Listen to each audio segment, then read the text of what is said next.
for membership is a desire to stop drinking. There are no dues or fees for AA membership. We are self supporting through our own contributions. AA is not allied with any sect, denomination, politics, organization, or institution. Does not wish to engage in any controversy, neither endorses nor opposes any causes. Our primary purpose is to stay sober and help other alcoholics to achieve sobriety. The 12th tradition states that anonymity is the spiritual foundation of all our traditions, ever reminding us to place principles before personalities. In the spirit of the 12th tradition, please respect the anonymity of all participants. Also, please be mindful that when your camera is on, you can be seen during the meeting. Your camera may be turned off at your discretion by clicking the stop video icon located at the bottom left-hand corner of your screen. Living Now recommends speaker view rather than gallery view. This means that you will only see the person who is speaking and a few, though not all, of the meeting participants. Go to the top right corner of your screen to click the speaker view icon. This is a challenging time for all us AAs. In the spirit of the first tradition, our common welfare should come first. Personal recovery depends upon AA unity. The host chair and or safety chairs, we have 7 of them, myself, we have Amber, we got everybody, will use their discretion when removing someone from the meeting. Disruptive behavior, such as displaying inappropriate visuals, comments, and language, such as racial epithets, homophobic, sexually explicit, or derogatory remarks, will not be tolerated. To facilitate group unity and safety, we're following intergroup guidelines for online meetings. Chat will be disabled during the meeting. However, if you need assistance during the meeting, you may use the chat function to privately message the chair and hosts only. Self muting will be disabled. Screen sharing will be turned off. Video backgrounds that move have been disabled. Living Now's group conscience has called for burning desires to be heard. A burning desire is someone who feels their sobriety is in jeopardy or who may want to drink today. We will take burning desires for the last 10 minutes of the meeting. Living Now's group conscience also includes 3-minute timed shares, and Amber will time you. The timekeeper will respectfully keep their audio unmuted during the meeting so that they can verbally notify participants of 1 minute left and again when the time is up. For any questions, comments, or ideas for the Living Now group or to be added to our email list, please send an email to info@livingnowgroup.org. That's info@livingnowgroup.org. And for A information, resources, literature, and pamphlets, to be sure to check www.aa.org.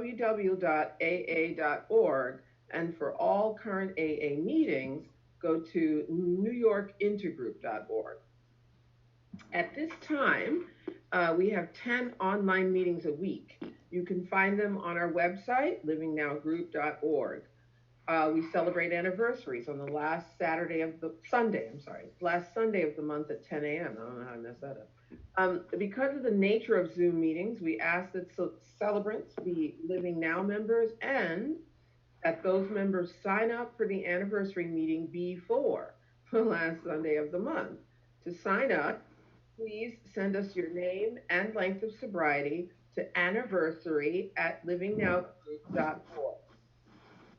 Sponsorship is an important part of recovery.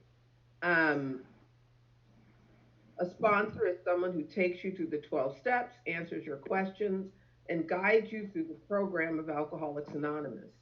If you need or would like to be a sponsor, I'm going to have to mute everybody again. I'm sorry.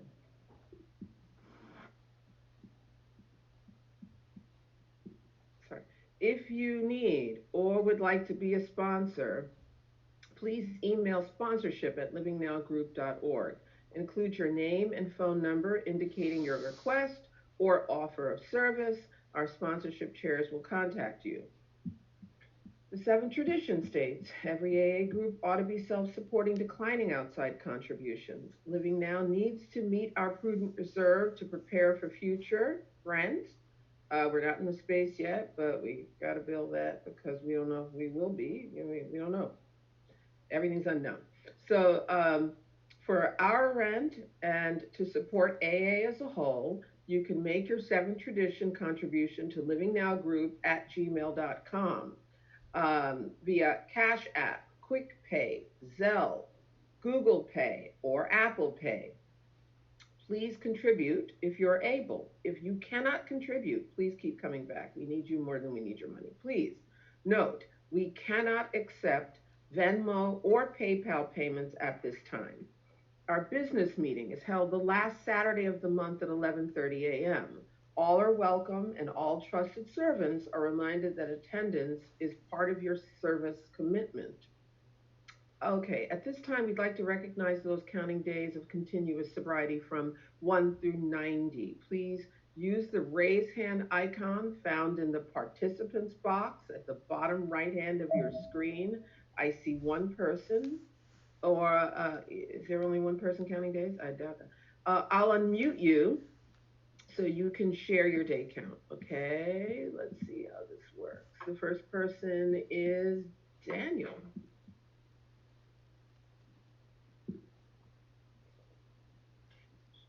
Hi, annual alcoholic addict, 48 days. Congratulations. Don't try to unmute yourself. I'm just going to unmute you, okay? So, Dylan, you're up. Hey, Dylan, addict alcoholic. Today's day 70. Yay. And now, Christoph, please. Christoph alcoholic, 3 weeks. Yay, that's 21 days. Go on with your bad self. Raina V. Hi, I'm Raina, I'm alcoholic, and I have 27 days this afternoon. Yay. And Kyle. Hey, I'm Kyle. I'm an alcoholic and addict. Today is day 80. All right. Jesse. Jesse, an alcoholic. This is day 3. All right, go with the bad self. Don't get it twisted. Okay.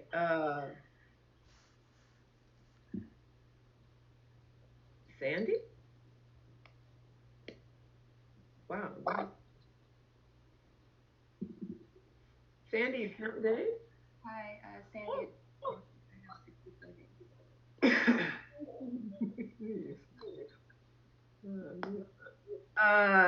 ERI. Hi, I'm Ari, addict alcoholic. I have 4 days back. Welcome back. Vinny. Hey, this is Vinny, alcoholic and addict. Today is day 17. All right. Okay. Trina? Hi, my name's Trina. I have 34 days today. Sorry about that, Trina. Justin? Hi, my name is Justin. I am an alcoholic, an addict, and today is day 79. Tracy? Tracy, addict, alcoholic. Today's 28. Yes. Harrison? Hi, I'm Harrison. I'm an alcoholic. Today is day 22. And we also recognize anniversaries. Anybody with an anniversary of a year or more, 90 days or a year or more of continuous sobriety in the month of May, please raise your hand. I know, all right. Sasha? Hey, my name is Sasha, alcoholic and addict, and last Sunday, May 3rd, I had a year. Rena? Hi, Rena, alcoholic. This Thursday I'll have 4 years. Okay, Eric? Hi, my name is Eric. I'm an alcoholic, and today is 29. Yay! Did you get? You dropped out. Today is 29 years. My brother in sobriety. Nathan? Hi, Nathan, alcoholic. Tomorrow is 10 years. Sam?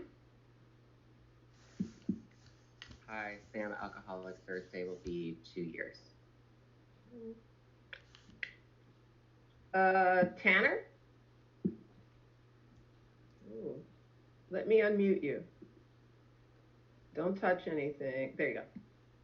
I'm Tanner. I'm an alcoholic. On Sunday, on May 3rd, I had a year. Anthony? Anthony P. Hey, Dana, it's Anthony P. from downtown. Oh. How you doing? Good to see you. We celebrate the same month. Yeah, go on with your bad self. Yeah. May 1st was 21 years. Oh, excellent. In a row. And I watched you for 21 years. All right. Uplift?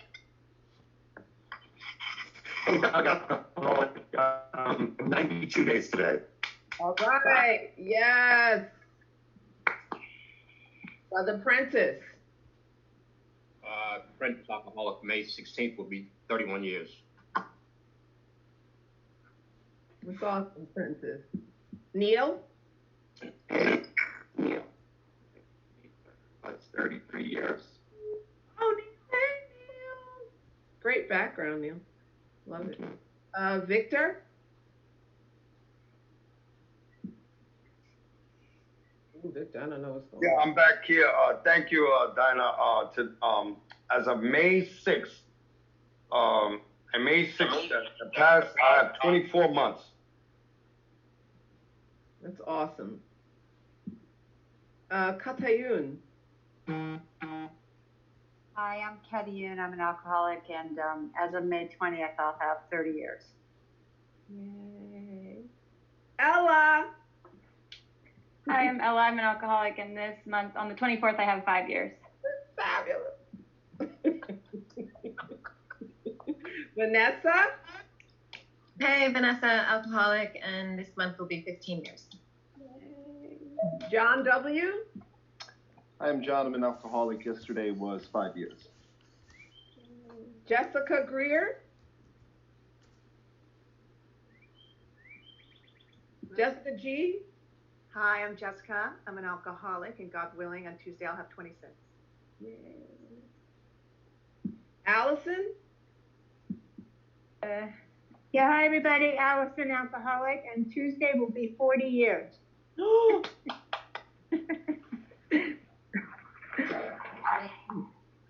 That's fantastic. Congratulations, everyone. And let's go back. So the tradition I've chosen is tradition 10. Alcoholics Anonymous has no opinion on outside issues, hence the AA name ought never be drawn into public controversy. Okay. And now to share her experience, strength, and hope with someone who I haven't heard in many, many years. I'm sure she has spoken, but it's always a pleasure to hear her. And she is a mother extraordinaire and has been the mother extraordinaire for Living Now for this term until she stepped down. So please help us welcome and thank Kristin A.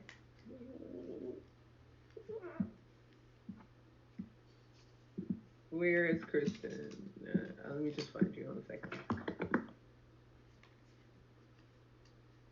Hi, I'm Kristin. I'm an alcoholic. Hi, Dana. Can you hear me? Everyone, can you hear me well? Okay. Wow, I'm really nervous, and I have to say it's so odd to speak in Zoom because, you know, I'm speaking and I see this big number of people, but like I can't feel you, you know, I can't feel you and you can't feel me. It feels so different. So Dana, feel free to emote if you if you want to, because at least I'll hear someone. Yeah, Living Now is my home group. It's a meeting that's given me so much over the years. So much. I started coming to Living Now. I moved to New York City in May 2005. I had less than 5 months sober, maybe right at 5 months sober. And I started going to Living Now right away. to the 1 o'clock, and I met, you know, a group of folks who are still among my very, very best friends, like family. You know, the people who took care of my children. There's 5 of them. When I had my last baby, you know, 2 years ago, you know, they came to my home and took care of my children because I had a complicated C-section and I was in the hospital for a few extra days, and that allowed Paul to stay with me. I have people here who planned my wedding, who DJ'd my wedding. You know, Living Now has really given me a family. I met my husband at Living Now, so I owe this meeting so, so much. And so even though I have, you know, fear about speaking in this sort of venue, I know that if I'm asked to do something by AA and I'm able to do it, you know, I should. So I'm grateful to be here. Yeah, it's Mother's Day. Happy Mother's Day to all the mothers. I'm a mother and a stepmother. I'm also a daughter and a stepdaughter. And, you know, in my household, Mother's Day is complicated because I have both children and stepchildren. When I met my husband, he was raising his niece and his 2 nephews, his sister's children, and their mother, you know, was murdered and died really tragically. So my own mother also, you know, died of a drug overdose very tragically. So in our household, Mother's Day is complicated, and that's one of the gifts for me of sobriety, is this ability to at least try and hold different emotions at the same time, even though sometimes those emotions are difficult. So we can have joy for our new family and still grieve, you know, the mothers that we've lost. And my own husband's mother, and I don't think he'd mind me saying this, is you know, and as is my aunt who raised me after my mom died. So all of our mothers in our family are sort of plagued by this disease of addiction. You know, this corrosive thread, this family disease has definitely sort of woven its way all throughout my family. So everyone that I'm aware of in my family is an alcoholic and or a drug addict. There are a few people who sort of started drinking, realized it was very messy, and stopped drinking.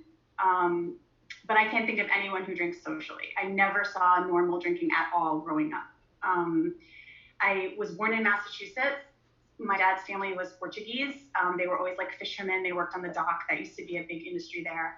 My mom's family was Irish. You know, everyone big, big drinkers. My mom died of a drug overdose when I was 8 years old. She was 39. You know, she was a single mother. I was her only child. We were very, very close. My father was like that big book type of drunk, like just a hustler, always like on the come up, never had like a normal job. He was always in and out. There was always some big new scheme. Daily drinker for as long as I could remember. And so, you know, there was no real way that he could take care of me. No one even suggested it. After my mom died, I only saw my dad once. He came to visit me one time at my aunt's. I never really saw or heard from him again. And I was sent to live with my aunt and uncle in Oklahoma, who I had never met, never spoken to on the phone. I was put on a plane at 8 years old by myself, and I flew to Oklahoma and got off the plane. And that was the start of my new life. And, you know, it's interesting. I didn't think about my mom a lot until I had my own daughters. And once I had my daughters, I really started to think about my own mother.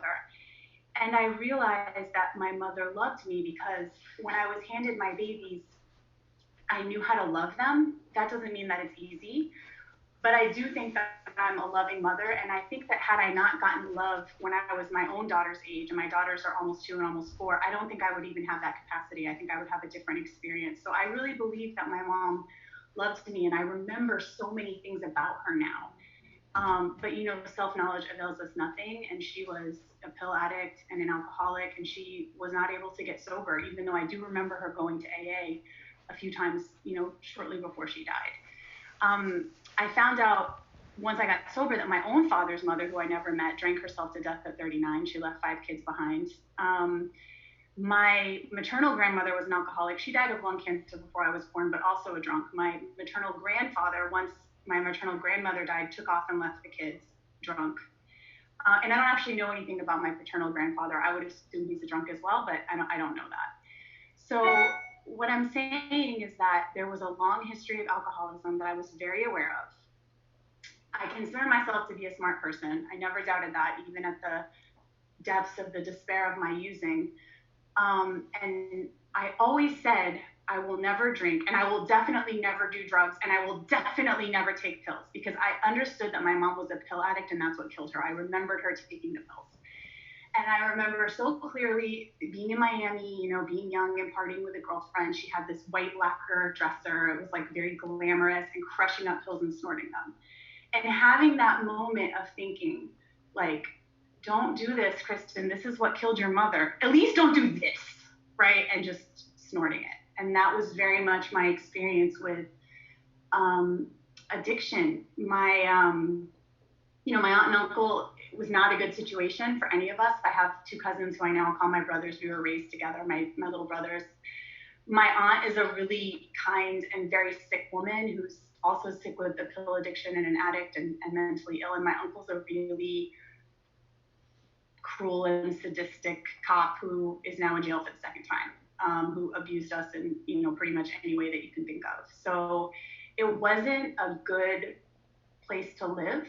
And I just remember as a little kid just wanting a different life so badly. Like, I knew that I was smart. I understood that education was my way out. My plan was to get like a college scholarship and get the hell out of Oklahoma, which I always hated, even from 8 years old, and go live in like a big city. I always thought Boston, but I was like, maybe New York, you know, like I had this plan for myself. And you know, I've heard it said that, like, what is it, like, normal people arrange their lives to meet their goals, and alcoholics arrange their goals to meet their drinking. And that's very much what happened to me. I went to a party at 16.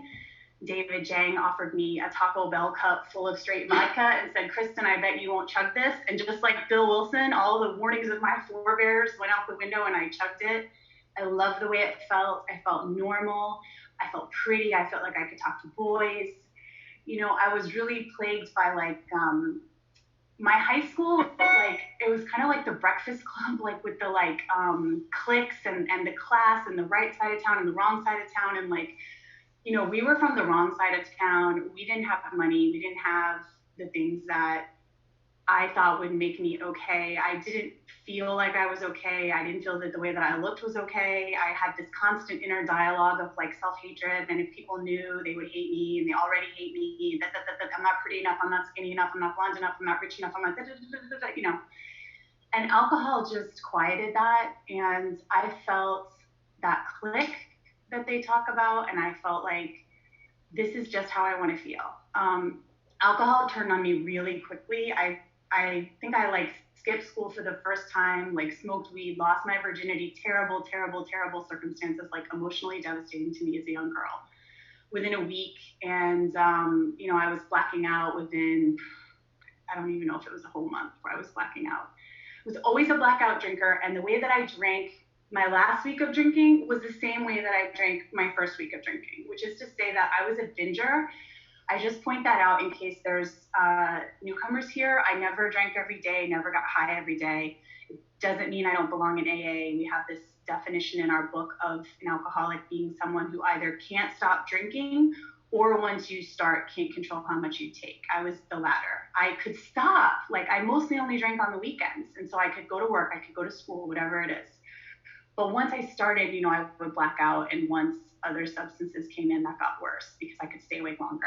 And as a young girl, you know, staggering around blackout drunk, you can probably imagine what happened to me. And as a mother now, it's like devastating to me that I put myself in that situation over and over again, but I did. Yeah, I really did.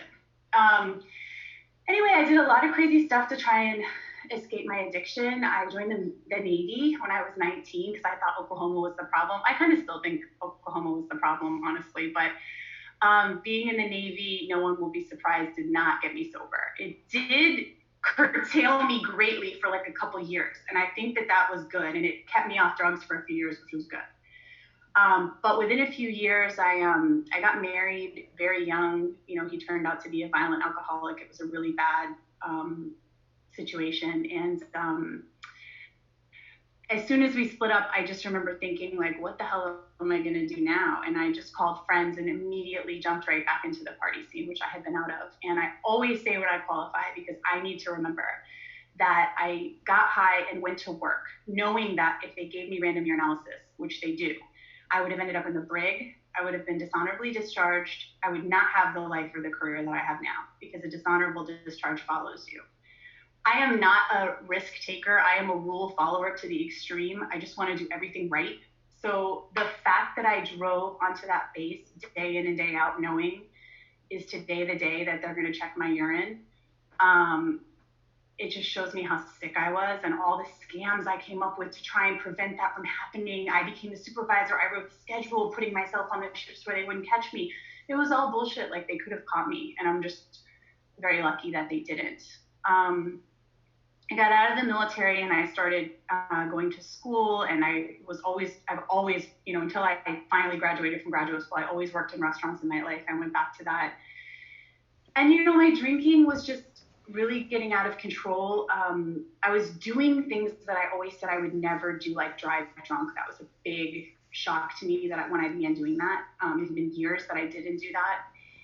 I was having trouble planning for what would happen after school, and I knew that, like, I was such a planner, and my inability to do that was, like, very scary to me.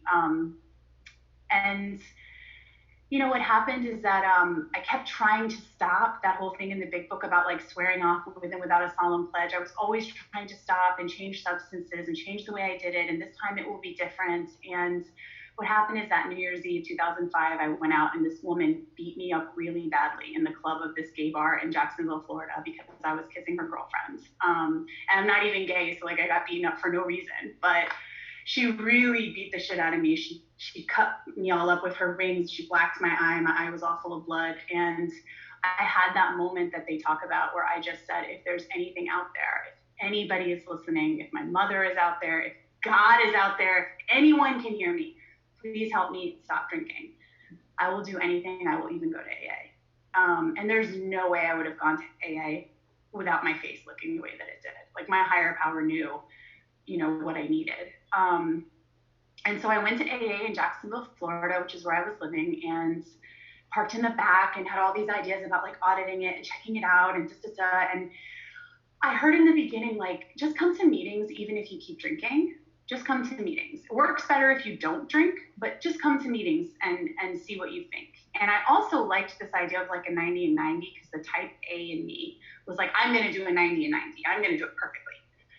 So I had all these plans about the perfect sponsor, and what happened is that I ended up asking this woman, like, on day 3 to be my sponsor, because she was a waitress and I was struggling at work as a waitress and bartender.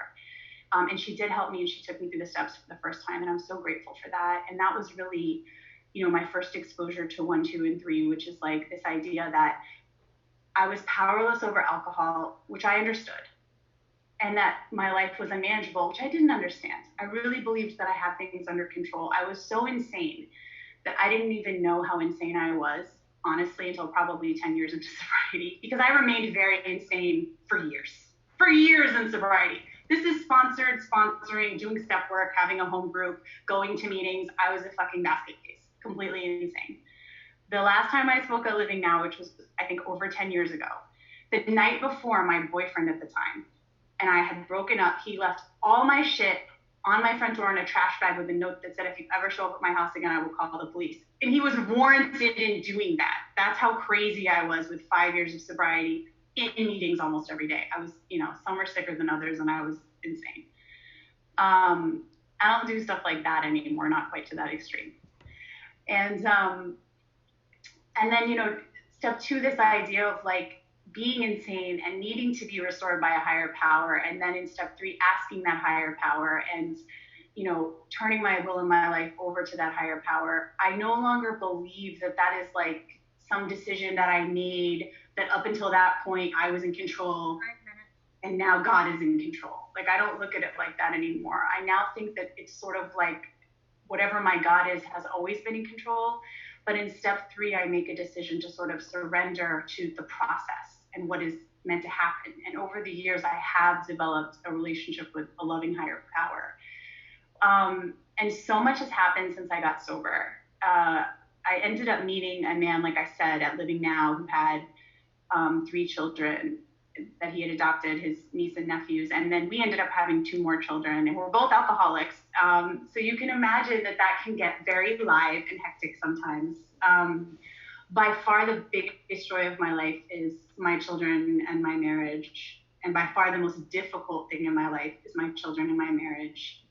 This idea of like an alcoholic's real problem being a true inability to form a true partnership with another person, I so grasp that because most days I don't struggle with not drinking, but it's very difficult for me to show up in my family and in my marriage as a humble and equal partner, rather than wanting to control and dominate, which is my nature.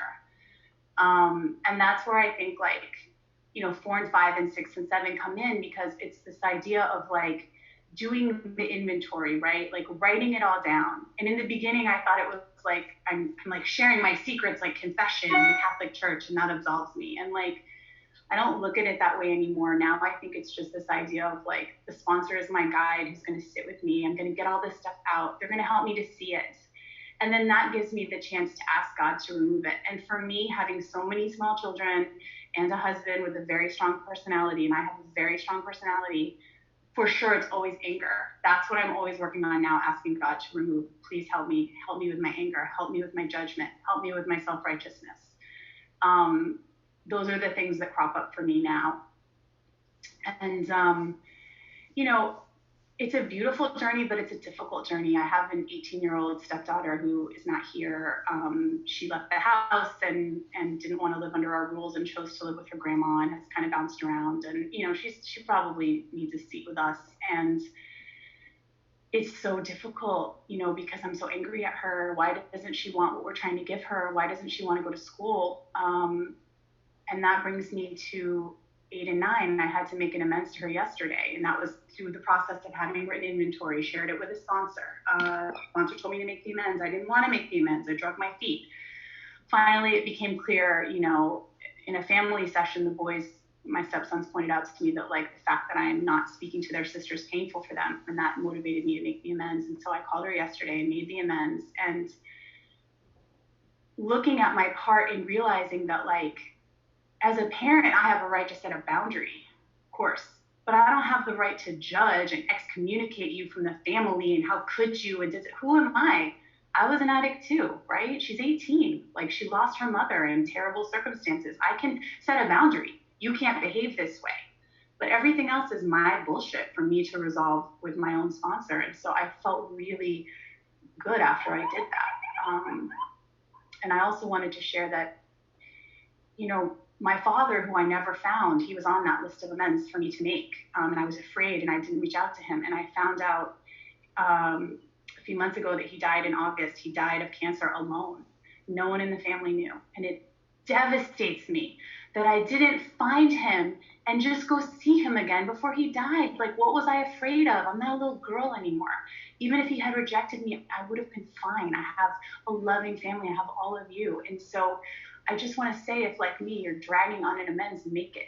Because it kills me that I did not see my father again before he died. It kills me that he died alone of cancer.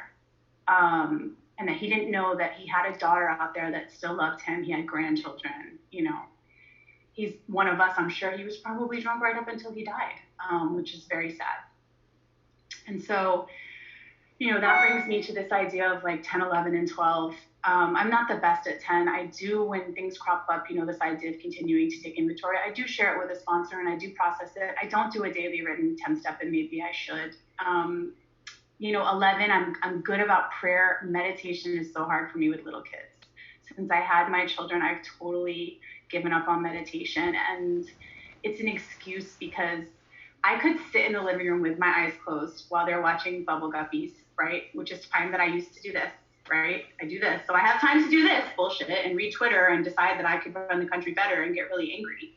If they will allow me to do that, then I could obviously sit with my eyes closed and meditate. And I don't. And that's something that I really need to do. I do pray. I pray so much. I ask God for help all the time, especially now. The quarantine has been very, very difficult for me. I try to be grateful, but I have to tell you that I'm pretty depressed and hating it and just trying to get through the day. And so it's a lot of just praying and asking and show me your will and help me, and just a lot of prayer. And this idea of 12, of like, you know, once we've had our spiritual awakening, sharing it, you know, I was taught really early on, like if you have 3 days, you can help the person with 1 day, right? If you have 20 days, you know, I was going to say you can empty ashtrays. We don't even have ashtrays anymore. Where I got sober in the South, we did. You know, and it's hard in the Zoom space, right? It's so hard in the Zoom space to do service. But I think for those of us who can find ways to do service, it's a really good thing. I always try and say yes if I'm asked by AA. And recently I had, you know, an experience which Dana alluded to, where I had a bad experience doing service at Living Now. And, you know, I have to say that, like, I had my own experience of that, and my ego was implicated and my feelings were hurt.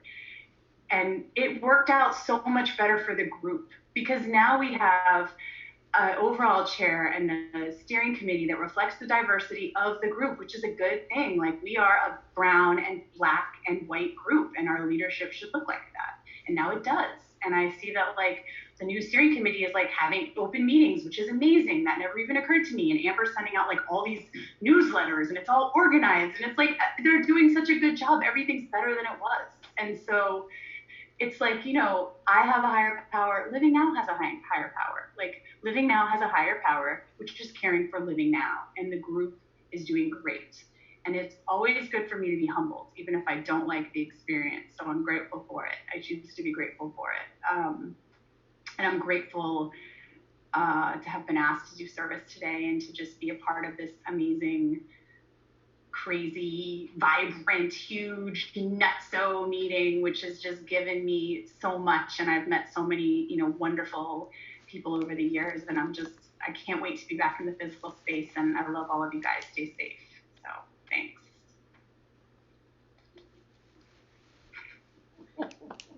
Thank you, Kristin. That was amazing. Oh man, I can't believe it's 10 years since I last heard you. Really, really, really beautiful. And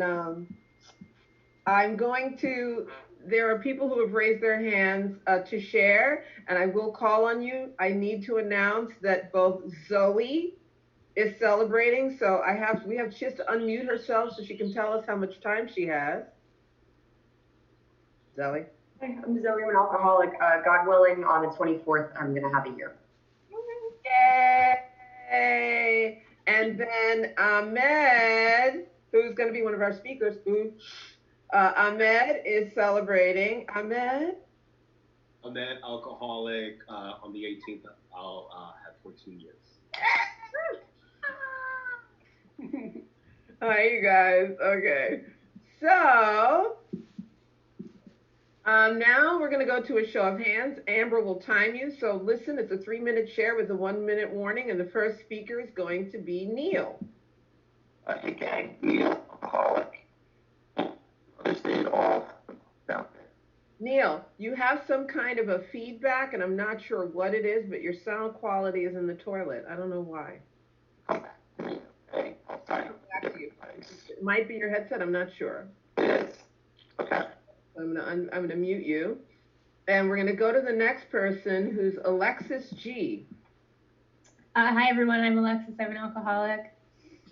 Kristin, I just wanted to say thank you. I always love hearing you share and qualify, but you were just really important in my early sobriety. Like we kind of got sober together, and we would go to Living Now with like this little group and go to the sidewalk cafe after and like have brunch and just, you know, do what alcoholics do, like shit talk, like reason things out, like question things, be miserable, be happy. I don't know, just like the whole thing. And it was just like, it's something that was like so foundational for me. And I think like having that little group, like, and I heard Vanessa celebrating like earlier. So congrats, Vanessa, wherever you are in this giant group of like hundreds of people. So really, I just wanted to say thank you, because you were just like such an important part of like, I think like probably even more than my first 5 years. But and I remember when you qualified 10 years ago too. It was beautiful then, and it was beautiful today. You know, and I really identify with so much, like including when you talk about like all those things quieting down when you drank. Like that was really true for me too, right? I didn't care what you thought of me anymore. I thought I was cuter and better and could do more things, and like that. Of course, it like got quiet, and then it would come rearing out too, right? Because my filter would be gone, and all of the feelings that I was suppressing with like drinking and using would eventually come roaring out, and I would get violent and really ugly. So it was like this weird double-edged sword. It was like this bomb that like quieted all of my horrible thoughts about myself, but also this like removal of the filter that let all of my horrible thoughts about myself become externalized onto other people in like a really ugly way. But mostly I just wanted to say thank you. I've learned so much from you over the years, and you'll always sort of like be this real like fond part of my sobriety, and so I really just wanted to say thank you. Thank you so much. Neil, I'm going to unmute you again. Let's try for a second time. Okay, is this better? Perfect. Okay, thanks for your patience, Dana and everyone. Hey gang, Neil, alcoholic. Happy Mother's Day to all the moms out there. And Kristin, that was really blown away. That was beautiful. It was intense, and it was intensely beautiful. And I got a few things out of it. Number one, that we don't learn what we're taught. We learn what we observe around us. And I was very struck by you having this conscious thought in your mind that I can't become what I witnessed growing up, and then just becoming that anyhow. And what that tells me in recovery is that maybe the most important thing I could do is cut off from old people, places, and things, and surround myself with a herd of sober people and just plant myself right in the middle of it. Because if I do that, I will take on some of the qualities of those sober people. It rubs off on me through osmosis, and somehow I just start talking like them and acting like them, and it feels awkward to behave like my old, acting out self. And that's really, really important. I also just want to share, Mother's Day really briefly, that so my wife is downstairs, and she's pregnant, and her due date was 4 days ago. So we're still waiting for this baby to come. And at a young age, I'll never forget the first time it was Mother's Day, and I didn't get my mom a gift because I was like 8 years old. And nobody told me, like, when you're a child and you have a mother, you're supposed to get your mom a gift. And it was sort of the first moment in life, like in AA, where I was actually taught an act of service. In other words, doing something for somebody else's care and well-being that doesn't revolve around me. And so I just want to give a shout out to everyone here who does something for their mother today and takes care of someone who took care of them. Glad to be a part of the meeting today. Thank you all. Thank you, Neil. And Amber can't raise her hand. Amber, would you like to share? Yeah, hi, Amber, addict, alcoholic. Kristin, I just want to say, like, I've known you since before I got sober. I was in the meetings, I had been in the rooms for something else, but I, and then I, like, relapsed, and, and I cosmically got connected with you and Paul, and, like, and that was amazing, and, and then when I got sober again, like, we reconnected, and I just remember seeing you in the room, and just like, I think you were holding Lily, and I was just like bawling.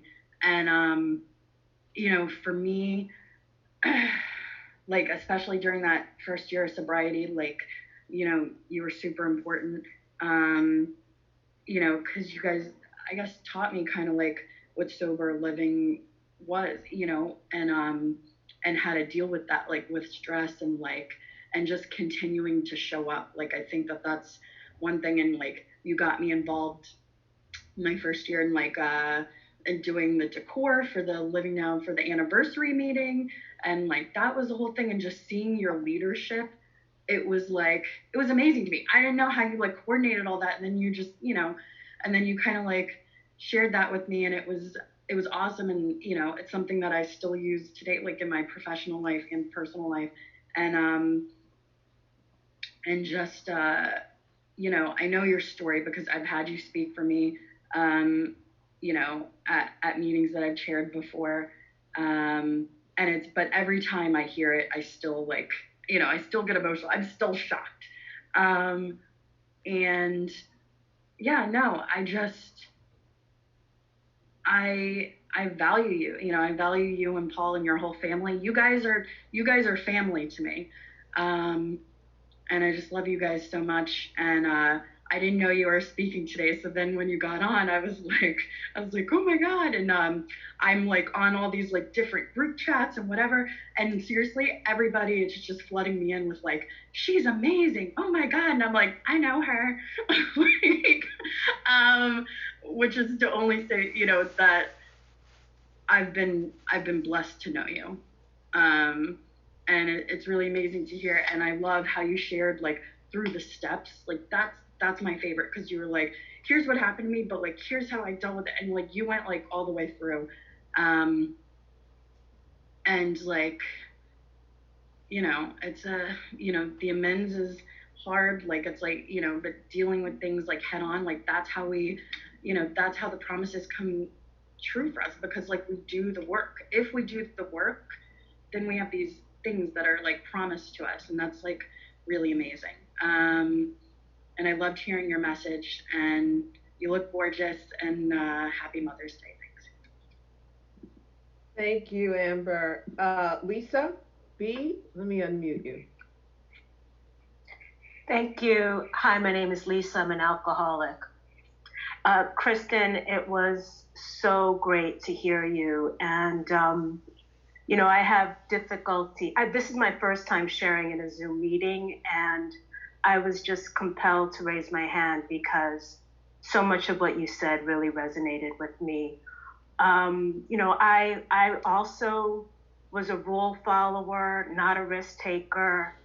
And it's kind of like the drinking and drugging just took precedence over everything. And I was just, you know, it was kind of like I was acting counter to like my whole makeup and DNA by just doing anything for that next drink or drug. And just the level of rationalization and justification was incredible.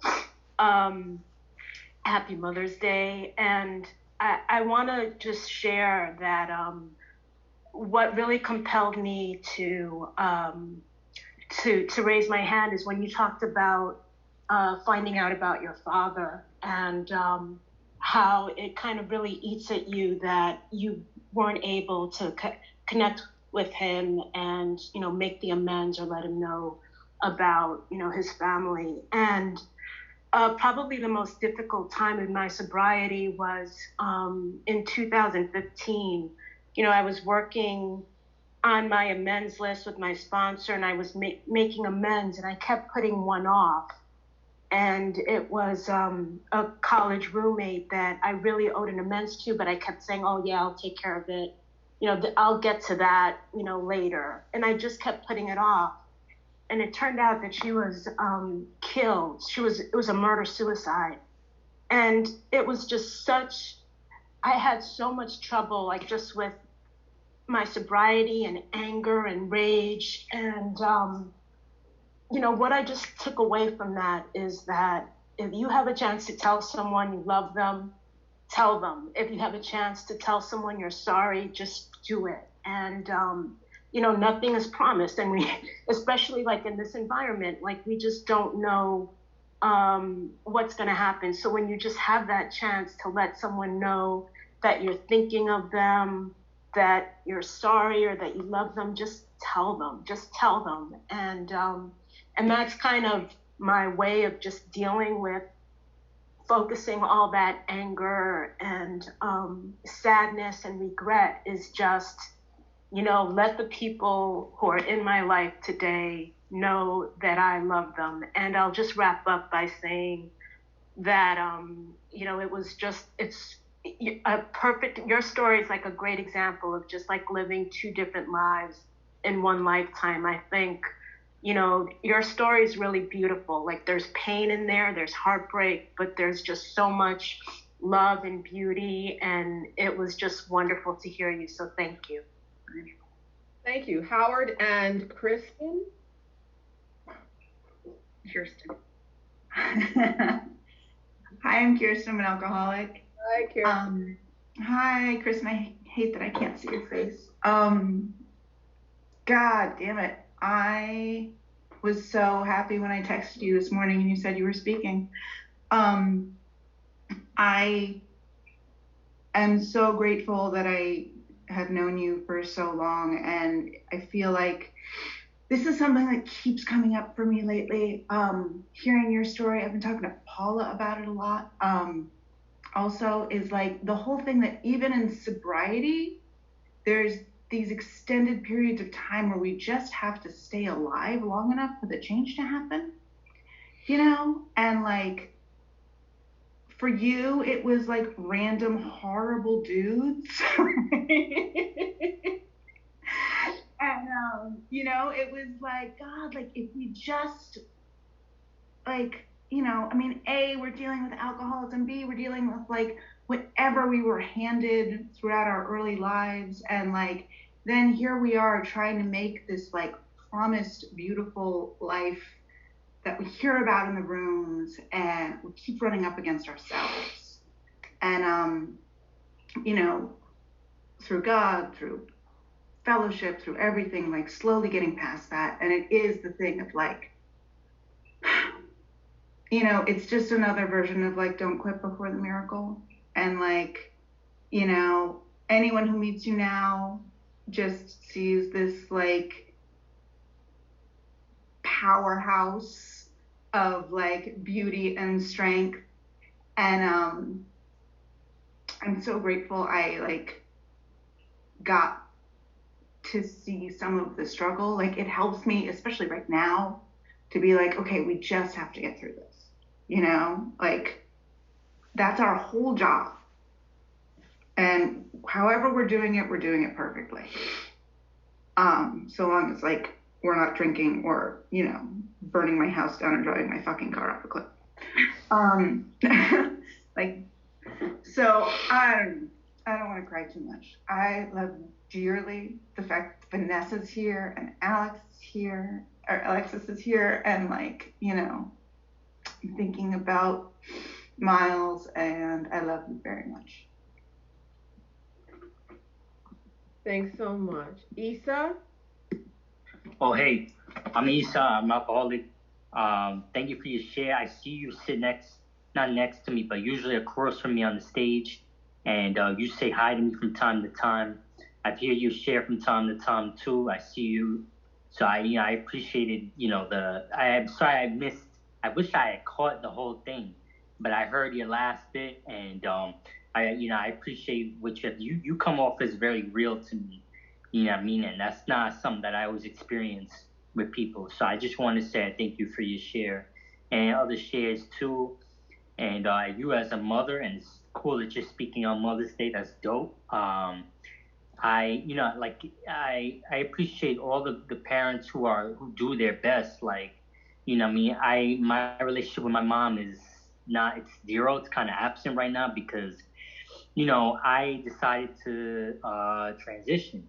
You know what I mean? You guys know, some of you guys know about the gender identity and stuff like that. And maybe that was selfish.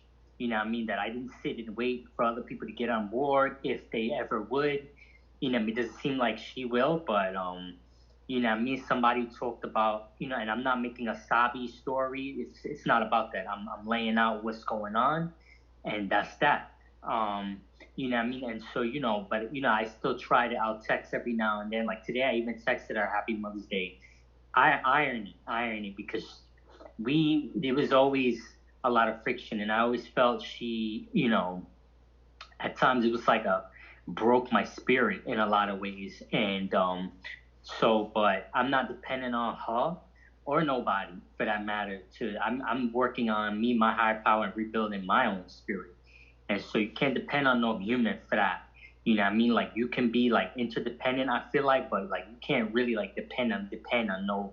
Everybody's a person. People have their own stuff. My mother has her own story too. And doing the step work, I kind of learned that, you know what I mean, and have a bit of compassion, not crossing boundaries. And I'm not letting nobody do that shit, but understanding that she's a little girl too inside her grown-up body, like in a lot of ways, you know what I mean? So just looking at it, and she had pain, and this is like a generational, like cyclical thing, you know what I mean? And so you know that's real. It's real in the field when it comes to that.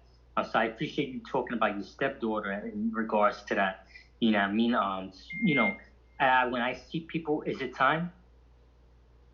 No, you still have 20 seconds. 20. Okay, let me just wrap it up.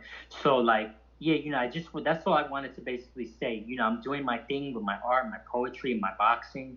I'm getting back to that with the quarantine focus on myself. So I'm glad to be sober. Thanks. Thank you. And Sally? Hi, I'm Sally. I'm an alcoholic. Hi, Thank you. Hi, guys. Thank you so much, Kristin. That was amazing. I just was feeling like I needed a solid AA meeting this morning. I always get like emotional, but it's like, yeah, it is Mother's Day, and like you reminded me that at the beginning of your share, and like I just was like focused in on your share the whole entire time, and like I really needed that, and it just reminded me too, like my mom's an alcoholic, and like this disease, how it's a family disease and like affects so many of us, and like I just compartmentalized that, like I just put that in a little box over here, like my mom's an alcoholic and like that's fine. But growing up, like she was amazing. And I saw the progression of the disease in her, and it was one of the like big contributing factors for me to get sober. I saw like the progression of the disease, and I didn't want to end up like that. And the thing that like AA has taught me is how to be a good daughter today.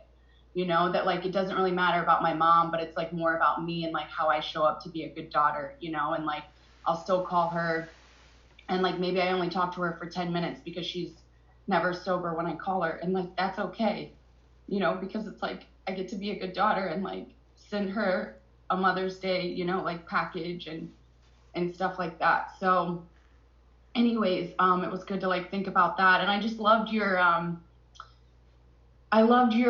lead, your qualification, and like talking about like alcoholism, and like when we come into these rooms, I loved how you said like you can come to a meeting drinking, you can come to a meeting drunk. Like I've told people that, like, go to a meeting if you're drunk, it doesn't matter. And the thing about being an alcoholic, like it's like self-diagnosed, but I love the two things you said of like, if I want to quit drinking, but I can't. And like, that was me. I wanted to quit drinking, but like, I didn't know how. I didn't know how to live life without alcohol. And the other thing too of like, why I said I didn't have a problem, it was like, I didn't drink every day, like a list of reasons of why I wasn't an alcoholic or why I didn't have a problem. And like, one of them was like, oh, I'm not an alcoholic. I don't drink every day. But you nailed it, because you're like, whenever I drink, I can't control how much I drink or like how much I'm going to consume. As soon as I put that first drink in my body, like all bets are off. And that for me was like the aha moment of like, oh yeah, that's me. I drank like that, or I thought like that, and I did those things. So, and I just wanted to raise my hand and say thank you too, because like Living Now is my home group as well. And as much as it scares me to share in this meeting, thank you, Amber. As much as it scares me and like how nervous I am to like share in this meeting, I just wanted to say thank you, because I've heard you share at meetings and I've related so much. And I knew a couple of months for me, like I was struggling, and I called you, and I texted you, and I'm like, I know you don't know who I am, but like I got your number after a meeting one time, and I reached out to you, and like you always have the hand of AA like there to help, and you helped me a lot. So I just wanted to say thank you, and thank you for your service and everything you've done for Living Now and for me as well. So glad to be sober. Thank you guys. I pass. Thanks, Sally. And Tanner. Let me unmute you. There you go. I will unmute you. There you go. Thanks, Dana. Thank you so much. I'm Tanner. I'm an alcoholic. Thank you so much, Kristin, for your share. It was really, I'm really happy that you talked about your experience with your father and the amends, because it just reminds me that regardless of like everything with my parents, that they're my parents, and like I still want to like have some kind of relationship with them. Actually, this morning I sent my mom a video, and I was wearing a lace front wig, and I sent it to her, and she, I don't know, I should have thought twice, but she sent me a voice message back, and she was like, thanks. And then I was really sassy. And then she sent a sarcastic message. She was like, thanks, Tanner. Wow. Like, and I was like, okay. I did my part as a son. Like, I'm not shocked. But yeah, and I was snatched in my wig, so thanks, Mom. No, but yeah, I'm really grateful I got to hear your share, and yeah, I may have just hit a year, but I'm very insane, and like, just because I like did this or hit this, like, I'm still waking up every day insane, and I'm also like, what's my excuse to not do meditation? Like, I have nothing. Like, why? Like, I make all these excuses, but I get, like, I'm just, yeah, I don't know. I'm rambling, but thank you. Thank you. And now, Ellen? Hi, I'm Ellen. I'm an alcoholic. Hi, Ellen. I haven't shared at this meeting in a long time, but I love living now, obviously. And Kristin, it was amazing to hear you. I can't remember if I've heard you before. I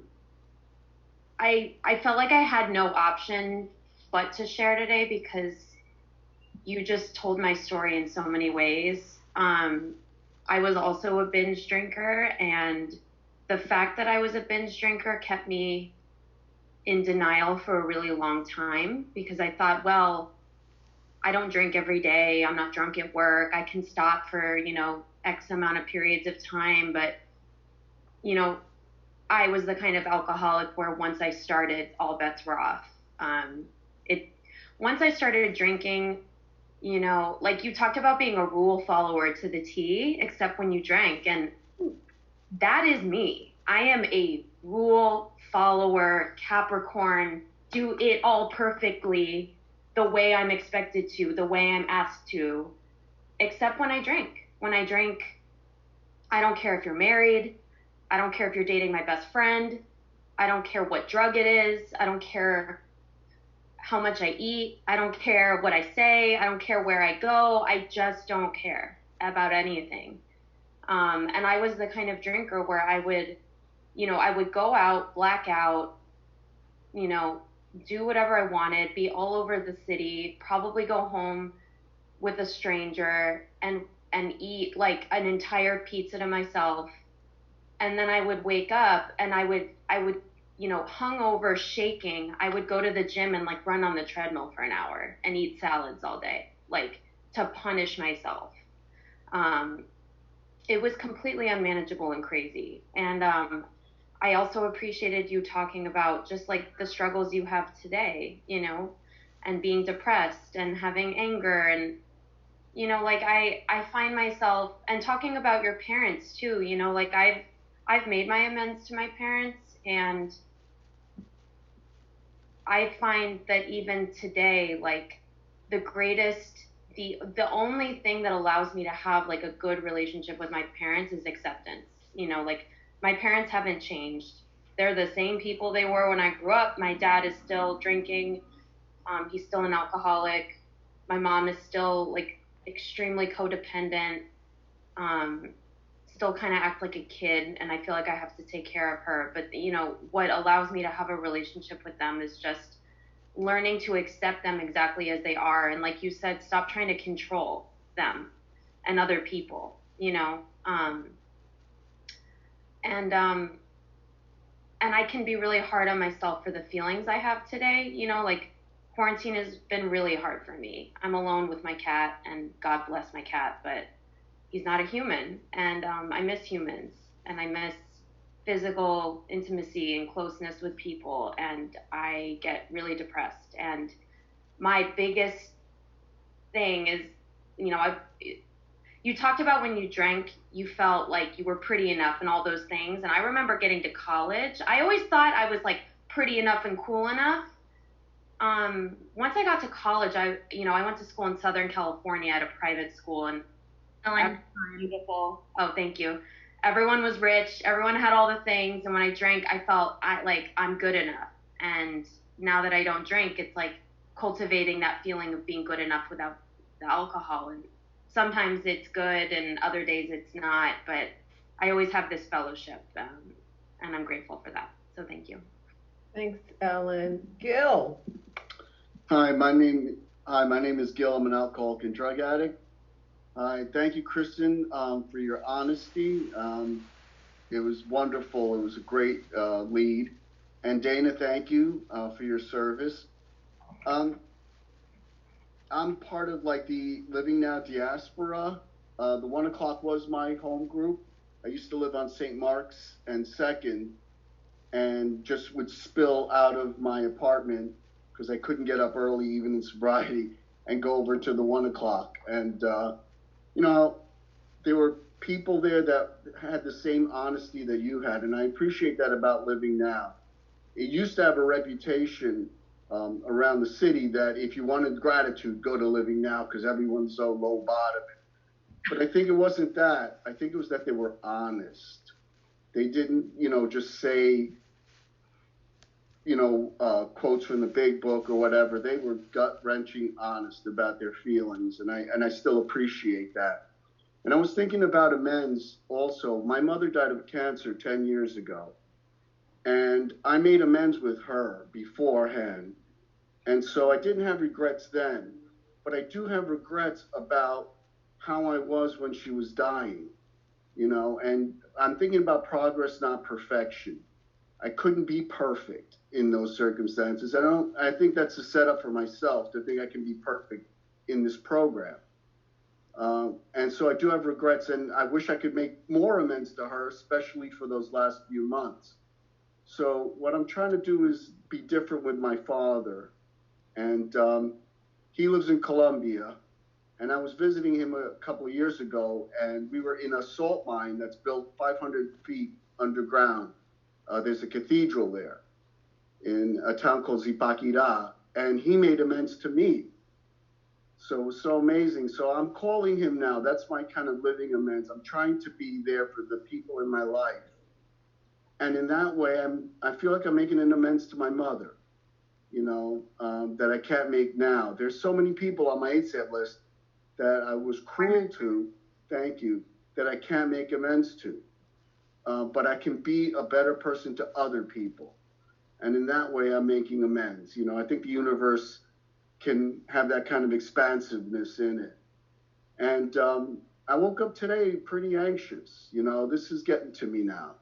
I'm one of the fortunate who still has a job, but, you know, this isolation is scary because up here is scary. My brain, what I think about. And so I'm so grateful for Living Now. Sunday, I used to go to Soho. So I didn't go to the Sunday meeting, but the 1 o'clock was my staple. And I'm so grateful for you being there today so that I don't have to be crazy for the rest of the day. I don't have to be crazy from when I woke up till now. So thanks very much. Thanks, Gil. Serena?